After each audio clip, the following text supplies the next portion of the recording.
4 ദിവസമായി പിലാക്കാവിലെ പഞ്ചാരക്കൊലിലിറങ്ങി ഭീതി പരത്തുകയും ഒരാളെ കൊന്നു ഭക്ഷിക്കുകയും ചെയ്ത നരഭോജിയ കടുവയെ ചത്തനെല്ല് കണ്ടെത്തി. ഇന്ന് രാവിലെ 6 മണിയോടെ പിലാക്കാവിലെ വനമേഖലയിലാണ് കടുവ ചത്തനെല്ല് കണ്ടെത്തിയത്.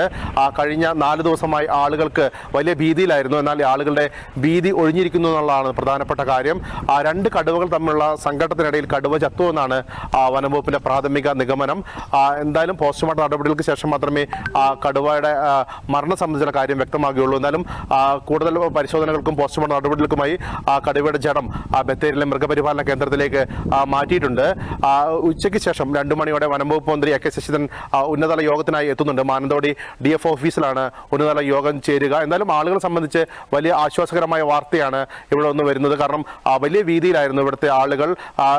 ആശങ്ക ഒഴിയുന്ന ഒരു വാർത്തയാണ് കടുവ ചത്തോടെ ആളുകൾക്ക് പറയാനുള്ളത്. എന്തായാലും ആളുകളെ സംബന്ധിച്ച് വലിയ ആശ്വാസമാണ്. എന്തായാലും ഉച്ചയ്ക്ക് ശേഷം ഉന്നതതല യോഗം ചേരും. അതിനുശേഷം മാത്രമായിരിക്കും തുടർ നടപടികൾ എന്തൊക്കെയാണെന്നുള്ള കാര്യം വ്യക്തമാകുകയുള്ളൂ. പിലാക്കാവിൽ നിന്നും ദൂരദർശൻ വാർത്തകൾക്ക് വേണ്ടി അരുൺ വിൻസെന്റ്.